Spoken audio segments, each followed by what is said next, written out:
What is up, you guys? Welcome back to my channel, and if you're new here, just welcome. My name is Gemma Jade, but today we are going to be discussing people who thought they cheated death. I wasn't sure at first what to name this video, and I actually almost went with Final Destination because that's actually what we're dealing with here. People who seem to, somewhat miraculously in most cases, have cheated death only for death to come right back around for them. Guys, just to keep it simple, I am talking about the death of the human body here, and I do feel the need to clarify that because I know how many of us are of the belief that we're immortal, at least in terms of our soul, our consciousness. I'm talking here though about when you die and cease to be the human being that you are right in that moment. In line with the fact that we all know that our physical death will come one day, and some of us fear it, and some of us welcome it, and some of us don't think about it at all. Depending on what you personally believe, that's probably what dictates how you feel about it in general, but at the end of the day, none of us know how much time we have left. Have any of you guys ever had an experience where you really thought you were going to die only to come through it and thanking your lucky stars for more time? I feel like this is what makes the topic for today that much more sad. And you'll understand more what I'm talking about when we get into the experiences, but imagine that flood of absolute, complete, and total relief that you didn't die when you could have, you really could have, only to have it turn around and you die anyway almost immediately after.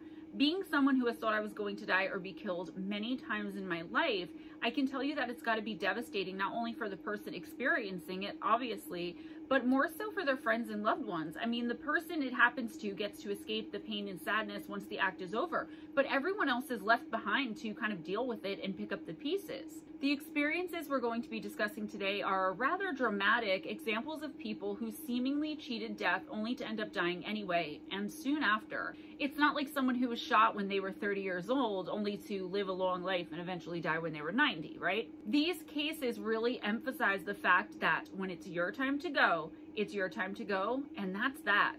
There's no escaping it. Well, now that I'm rambling, what better way to show you what I'm talking about and trying to say than jumping right into the cases. On May 31st, 2009, a woman from England named Johanna Gonzalez was on vacation in Brazil with her husband, and the pair were waiting for their scheduled flight back home on flight 447 Air France. Imagine the frustration when they quite quickly realized that they had missed their flight and were forced to stay in Brazil another day. However, once settling back in to wait for the next day when they could return home, they found out that they had actually been a part of what seemed like a personal miracle. Their exact flight home, the one they'd missed, flight 447 on that same airline, had actually taken a nosedive into the ocean after being hit with a series of terrible storm clouds. All 228 human beings on board died in the crash. There was no survivors at all. They counted their blessings and lucky stars, and I imagine they slept quite well that night. I know I'd be thanking my angels and the good Lord if it were me and would have slept like a rock, despite the tragedy of such dramatic loss of life. Probably they were, and I think I would be too, thinking about those poor souls that did get on the flight. The next day, they took their new flight home without incident, and once they landed, they paid for a rental car and started to head to their house. However, they wouldn't make it back. At least Johanna wouldn't. She died immediately, and her husband was seriously injured when their car, for unreported and possibly unknown reasons, swerved right into oncoming traffic just as a huge truck came speeding towards them. It was a head-on collision. Now, I couldn't find any reports that stated the reasons why the car swerved into the other lane, and it makes me wonder if it was an act of fate itself. Perhaps it was her time to go after all, and she was supposed to die in the plane crash the day before. Was it simply a coincidence? You all know how I feel about coincidences, but feel free to let me know in the comments what you all think about this one. Moving right along to another unfortunate soul who thought it wasn't her time yet when it definitely, or again so it seems to me, was. A 21-year-old woman named Jessica de Lima Roll was a Brazilian who was, in 2013, putting together and planning a huge party at a local nightclub. She was super excited to attend, had put so much effort and thought into everything, what she'd wear, who she was going to invite, the decorations, the whole nine. She and her boyfriend couldn't wait for the night to finally arrive, when the fruits of their labor could be not only enjoyed by them, but their friends and whoever else was invited as well. Another place I can put myself in someone else's shoes, which I really try to do with a lot of these cases when I can. I've planned a few parties for either myself or other people at local bars during my drinking days in my past life, right? Bars, nightclubs, you name it. And I have to say, there's nothing like the feeling, at least when you're at that age and in that scene, when everything comes together and the party you're throwing is gonna be epic. However, even after all of the effort and planning they had put into this huge event, on the night of the party, Jessica's boyfriend had a terrible feeling wash over him and it wouldn't go away. He sensed something very bad was going to happen and implored her to stay home with him. She finally relented, and the big bash they both planned so meticulously went unattended by them, but everyone else they invited, probably other people too, turned up at the nightclub that night. Jessica's boyfriend, I'm sure, felt much better though that they weren't attending, and the nagging wave of terror that was washing over him was completely gone. That is, until they turned on the news and saw that the fireworks that were a part of the event that they had planned were set off as planned, but went horribly wrong. They ended up igniting the extremely flammable acoustic foam in the immediate area of where they were lit, and the entire club went up in flames. I don't know why you would light fireworks inside of a building, and that's not a judgment or an indictment on anybody. These people have passed away and I feel really bad for them. But guys, don't light fireworks off inside, and when you're doing it outside, be super careful. Hundreds of partying club goers were either killed or seriously injured, and staying home is all that seems to have saved Jessica and her boyfriend's life. A few days later though, while driving back with her boyfriend after picking him up from work, a large truck suddenly veered into their lane and hit them. Jessica was killed instantly, and her boyfriend only survived a little longer, having died from his injuries a short time after. Moving right along now, we have the case of Jessica Gowie, also known as Jessica Redfield, a sportscaster from Denver, Colorado, who was in Toronto, Canada on June 2nd, 2012. On that afternoon, she went to the Toronto Eaton Centre shopping mall, visiting an urban eatery in the mall's food court. At any other time, Jessica would have simply sat inside at one of the tables in the food court, but this day she had a, quote, odd feeling, end quote, and felt like she should really go outside to eat. She had no idea what was going on. She didn't know what it was, but she knew that she didn't feel right. Within minutes of leaving the food court in the mall and heading to an outside table to have her lunch, a 23-year-old man named Christopher Husbands entered the same food court and started indiscriminately firing at random shoppers and eaters. Eaters being the people at the food court. That's a weird thing to call them. I don't know. After the smoke had cleared, 7 people were seriously wounded. 2 of them have died, and there were innumerable people who were injured in what I'm sure was a mad dash to get as far away from the shooter as possible. Because she had, for whatever reason, chosen to eat outside that day, Jessica was unharmed and, of course, kind of relieved. 7 weeks later, though, as she was going about her normal life again, Jessica was at a movie theater in Aurora, Colorado, when another maniac came in and started taking lives indiscriminately. The man's name was James Holmes, and the movie Jessica was seeing that day was The Dark Knight.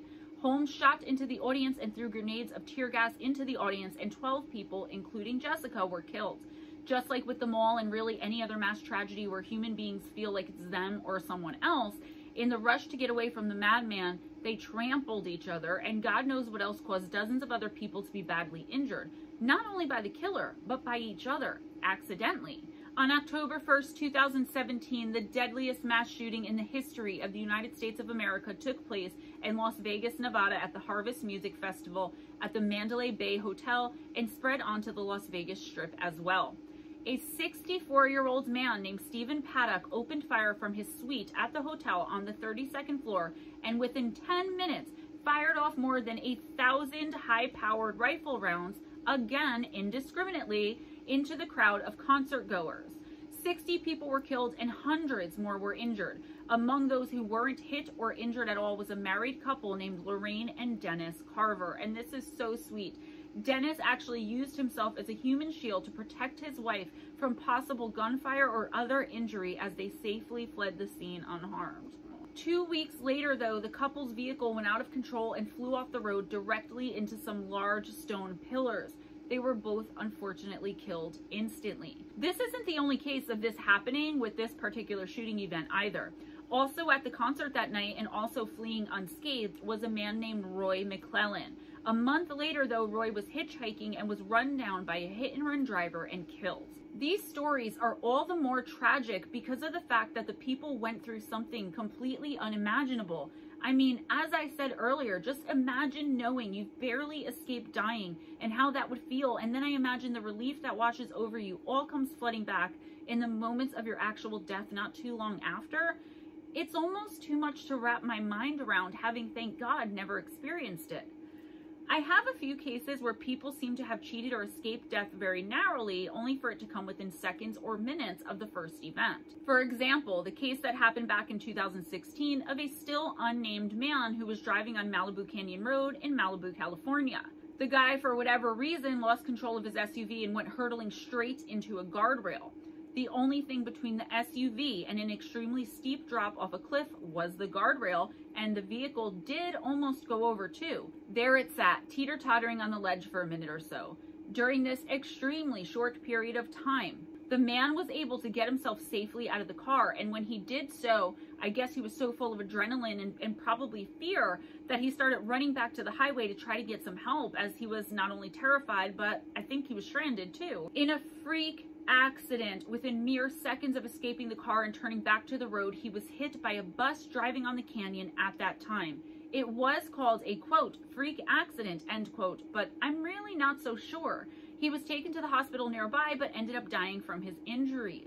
I don't know, knowing what I know about the soul and about spirit and what we talk about all the time on this channel, like, just like I don't subscribe to coincidences, I don't think I'm going to subscribe to freak accidents in this case. And at the end of this video, I'm going to tell you guys a personal story of someone I really cared about that something like this happened to.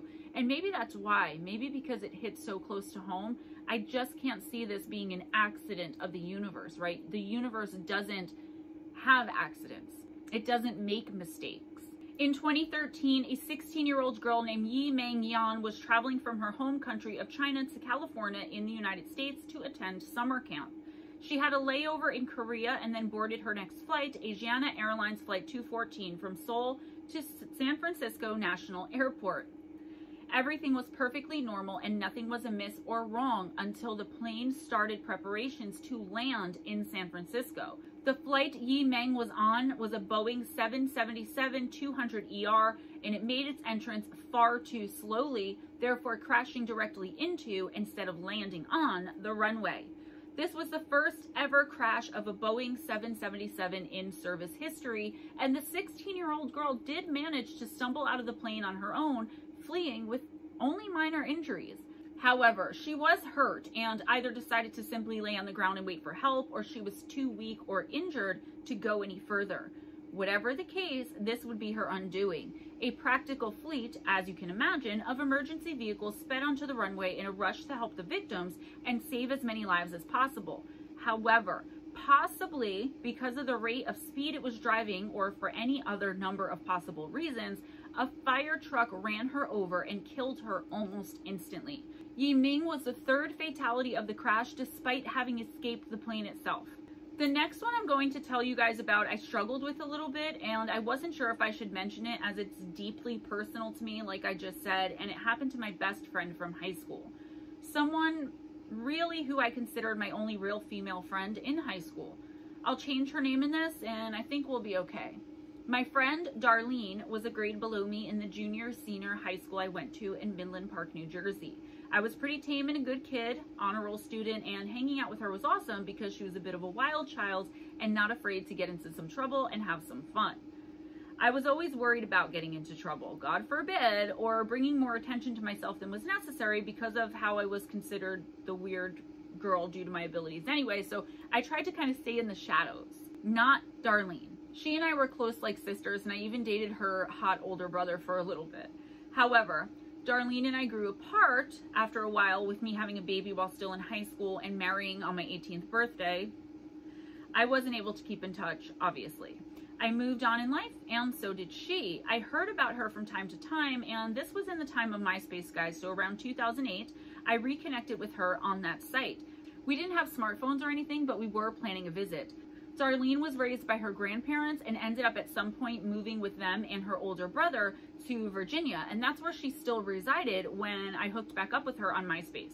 She lived with her grandparents and brother still, and we could not wait to see each other and reconnect again. We spoke almost every day about it. This was an extremely hard time in both our lives, and she was there to make me laugh again like she always had done. It was really exciting, and I can't say the word exciting enough to describe how I felt I was going to see my best friend again.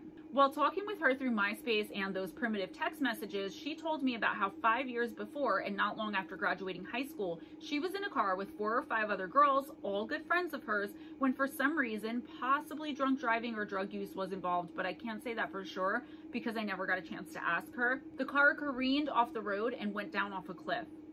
All of the other girls in the car died, and Darlene survived, and she had a really hard time dealing with that, survivor's guilt. We were going to meet and be besties again, and all was going to be right with the world. So a few weeks before I was supposed to drive down to Virginia to reunite with Darlene, I was out drinking at my job after my shift with 2 of my other friends. One of them suddenly, nonchalantly, and out of the clear blue sky, randomly said to me, "Oh, did you hear about what happened to Darlene B?" I responded that I actually hadn't spoken to her in about a week, but that I was planning on hitting her up the next day because I knew she had off of work. This was the Saturday after Thanksgiving.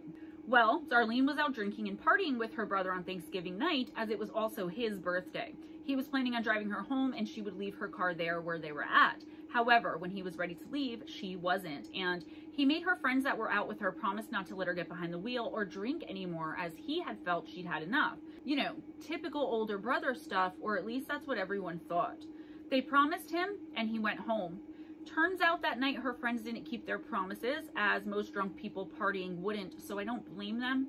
And Darlene got into her car to drive herself home. She ran a red light and noticed a cop was behind her. Darlene, as I said, already was a bit of a bad girl, and she was already in trouble for a previous DUI. She was fighting to get her license back because she was the sole caretaker of her now very old and sick grandparents. I have no idea what was going through her mind when she decided, as it seems, to try and outrun the cop, and she sped right off the side of the road and into a huge tree. She smashed into the tree, her airbag did not deploy, and she died at the hospital just minutes later. As sad and tragic as that is, this doesn't even end there.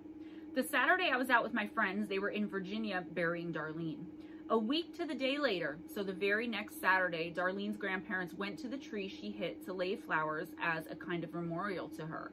As the grandmother bent and leaned over to place the flowers, and the grandfather looked on solemnly, a truck came out of nowhere and swerved right into the grandmother. The guy behind the wheel ran down the grandfather and pinned the grandmother up against the tree. She died instantly, and the grandfather, though I'm not sure of his eventual fate, I know he survived the initial hit. Upon investigation, the man who was driving did not have a medical emergency. He had no major medical issues. He wasn't under the influence of any alcohol or drugs, prescription, illicit, or otherwise, and he hadn't fallen asleep. He never was charged with anything, as this was not only an accident, but a true mystery, as he still swears that his car just took on a life of its own and veered off the road for no reason. The car was checked by the authorities, and there was nothing ever determined to be or to have gone wrong with the vehicle either. That's all I have for you today, guys. Please give this video a big thumbs up if you enjoyed the content, if you enjoyed hanging out with me. Subscribe if you haven't already, and spread the love by sharing this video. On Wednesday nights, you can catch me and Ghost Dragon ZW right here from 7:15 p.m. Eastern Time to 11:15 p.m. Eastern Time, where anyone that comes in can get a 1-card random weekly oracle pull. If you'd like a personal intuitive oracle reading from me, please email me at MoonBearOracle@gmail.com. All of this information is in the description box. If you'd like to make a donation, PayPal, Cash App, Vero, Chime, Patreon. If you would like to purchase either one of my books, Missing the Faith Theory or Encounters with Evil, 101 True and Terrifying Stories that I just wrote with Steve Stockton that you guys made bestseller, thank you so much. The links to the Kindle and paperback versions on Amazon will be in the description box. If you would like an autographed or signed copy, please hit me up via email, GemmaJadeParanormal@gmail.com or MoonBearOracle@gmail.com, and I will get that to you right away. Please check out the short video in the description box kind of explaining what it is I'm doing in my business, since I still have not had any help getting a website up. It's really frustrating, and it's really taking a lot out of me knowing everything that I'm offering and how word of mouth just isn't getting me anywhere anymore. And if I just had a website, I would be fine, but I'm gonna stop complaining about it, okay, to the best of my ability. The Paranormal Press magazine, my issue, it's issue number 5, Gemma Jade, and I talk about my Demon Claire encounter. So if you would like a signed copy of that, hit me up. If not, I will leave the link to the magazine in the description box, and you can just purchase it from there. Be kind to each other, guys. It doesn't cost anything. Be kind to yourselves and never accept anything less than others being kind to you. Always go in grace. Smile at a stranger, and I'll see you guys next time. Bye.